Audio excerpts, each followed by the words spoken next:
For 6 years, I've run Cybersecurity podcasts, streamed daily for over 1,000 days, and built a network of more than 250,000 people. And today I'm teaming up with Kathy at Kathy Chambers Media to give you the 7 steps to launching a podcast for yourself or your business. Let's go.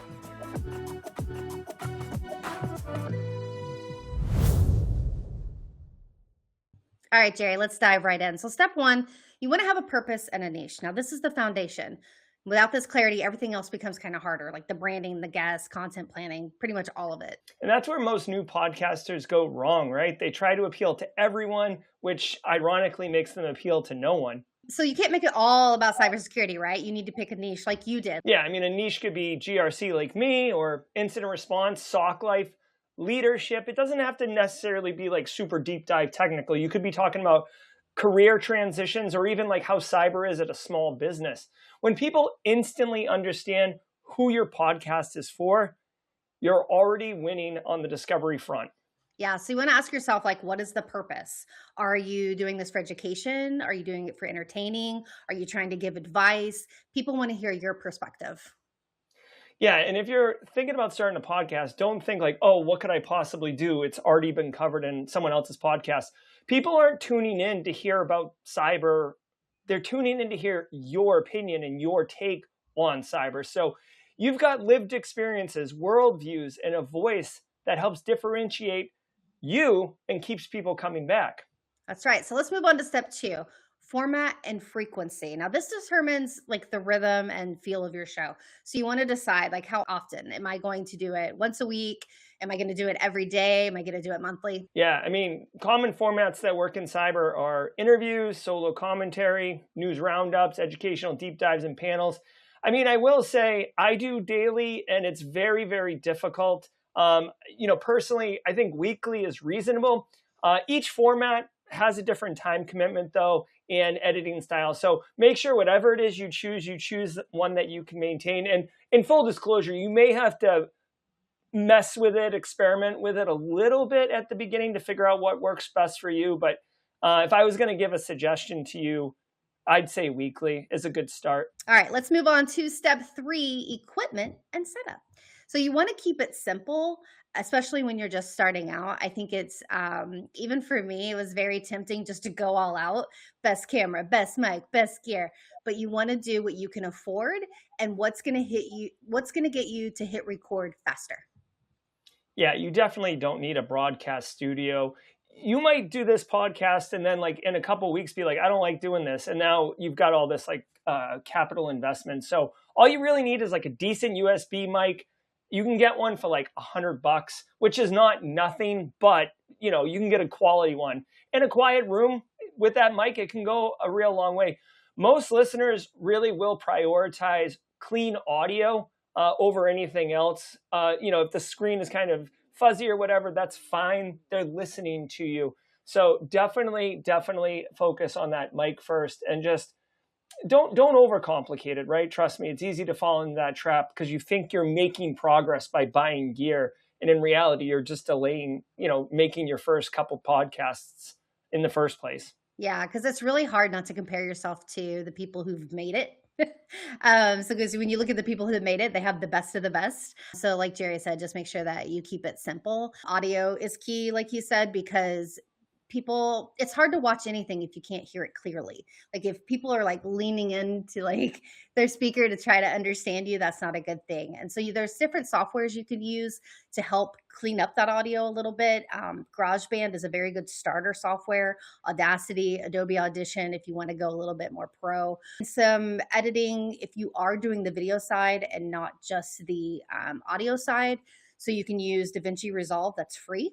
Or you can use something like Adobe Premiere Final Cut. Yeah, and just all the links for all this will be in the description below. And if you're really on a tight budget, you can just plug an external lav mic into your phone that you already own. So, I mean, that's like, we're talking $10-15 for a decent lav mic. And I'll link one that I used early in my career in the description below. But don't let gear be a blocker, okay? You can, if you look at some of these like TikTokers and Instagram people now, it's very raw. It's very much just holding the phone, doing a selfie, giving a take.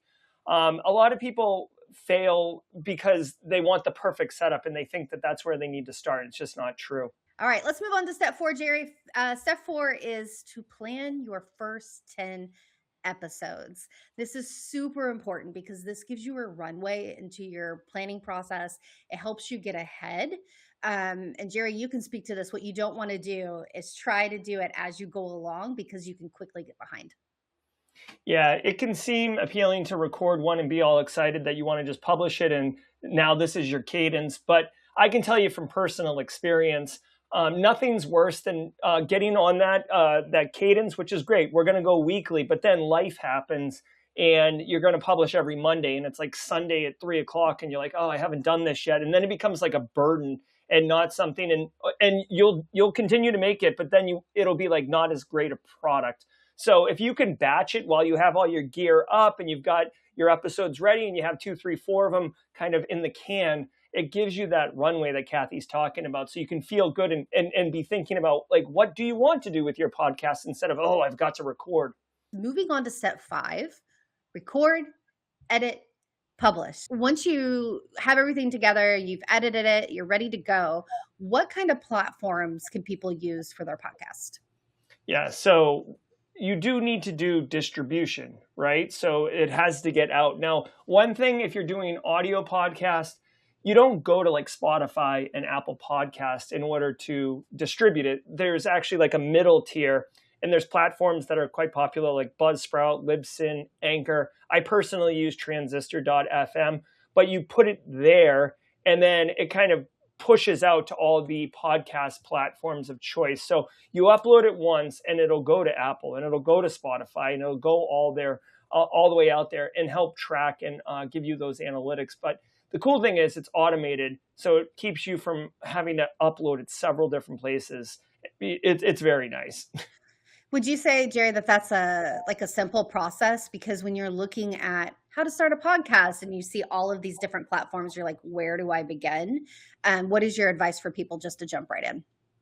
Yeah, I mean, it's very easy. I think Anchor is like the official one of Google or Spotify or one of those. It's a very popular one. You're going to find out that there is like typically a fee associated with these distribution platforms, or there's some type of like, on the free tier, you can't get analytics or can only push to like 3 destinations or something like that. But I would recommend just jumping on Anchor. It's as simple as, it's very simple. You just like fill out a little form. Like, here's your title, here's your description, here's your links.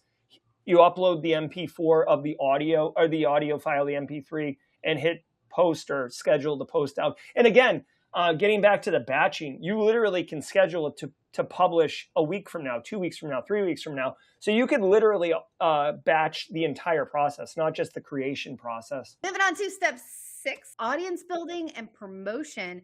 Jerry, this is the part I think a lot of people underestimate because your shows are not just going to grow themselves, even though that would be awesome.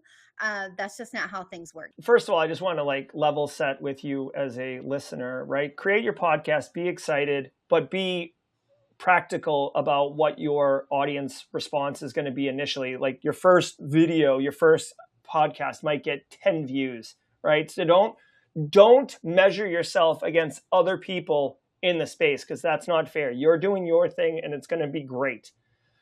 I would recommend for growth, like once you publish it somewhere, you have to tell other people about it. So, a great way would be able to go on LinkedIn and say, hey, I just created a podcast, check it out. And then like each episode say like, oh, hey, like I did a podcast, going back to the example of like Google Workspaces and secure configurations for small business.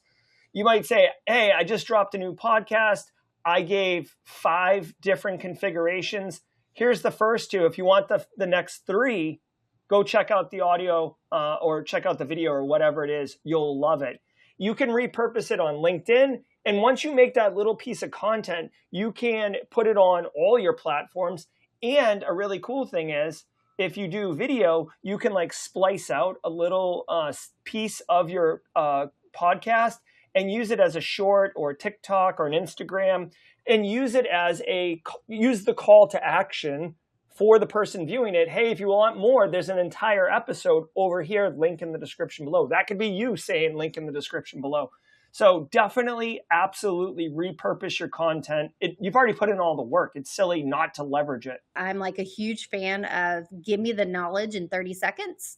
And then if you hook me in those 30 seconds, I'll go watch the full video. Make sure you're taking that best 30 seconds to drive people to the content. Another thing we didn't mention, Jerry, that you're really good about doing is collaborating with other practitioners in this space. So who can you collaborate with? Who can help you push out your podcast? And maybe it's somebody who already is successful in that space. Yeah, absolutely. It's in cybersecurity, which is the area that I'm really passionate and focus on.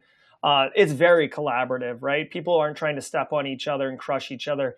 You can collaborate with other creators, which means you would get access to their audience, and reciprocal, they would get access to your audience. And I mean, I would say I have a fairly large platform, right? 250,000 plus subscribers on YouTube. And I never, when someone approaches me about a collaboration, I'm not like, well, how big is your platform? Like I've done people, like first episode, I've been their guest, right? So people are like totally into collaborating, and you can do interviews like Kathy and I are doing right now. You can have a panel where you bring a couple people on and you interview them. You can do like walk up to them at a conference and kind of do guy on the street, lady on the street type stuff. Whatever it is, it'll expose your show to entirely new ecosystems. And it's very, very cool. Just as a bonus, if you're looking for who might be a good fit, right? Think about wherever your niche is. Again, we've kind of been using the small business cyber as the example throughout this episode. So if there's somebody in the space who's like really known for small business cyber or GRC at small businesses or whatever, just reach out and DM, hey, I started a podcast, would love to interview you. Do you have 15 minutes? That's a simple way. An even better way is look at your comments, right? So you're going to repurpose your content on LinkedIn, YouTube, all these other places. People are going to engage with that content. Let's say somebody has a great comment on your thing, like, oh, like those 5 Google Workspace configurations are awesome. One that I love that nobody talks about is this one. Well, why not ask that person if they want to be interviewed or as part of your show? Especially, they might even have like a large following, a large audience, and you're not cherry picking them because of that. But if you engage in that way, you already have mutual interests because they're engaging with your content. So, Jerry, we're rocking and rolling. We're published. We're collaborating. We have our 10 videos ready to go. And then let's talk about the future. And I say future because this isn't going to happen right away. But once your podcast is established, you're getting views, you're getting comments and getting engagement, you have your shorts rolling. Step 7, monetization and growth. And Jerry, I'm going to let you take this one since you've already been through that process. Yeah. So, if you start in your podcast and you want to make money on it, there's nothing wrong with that. But like anything else, it will take some time. So how do you get paid, right? Well, you can have sponsors, you can have affiliate links and stuff like that. There's a couple of different monetization mechanisms. Now, the one that most people think of if you're going to do a video podcast on YouTube is the YouTube Partner Program, where they run ads on your video and you get a piece of that. That's fine. I will say you can make okay money with that. I think my first year of YouTube, I want to say I made like $8,000 or $10,000. But like if you did that per hour, I was getting like 26 cents an hour. Like, you know what I mean? So I worked. You got to start somewhere.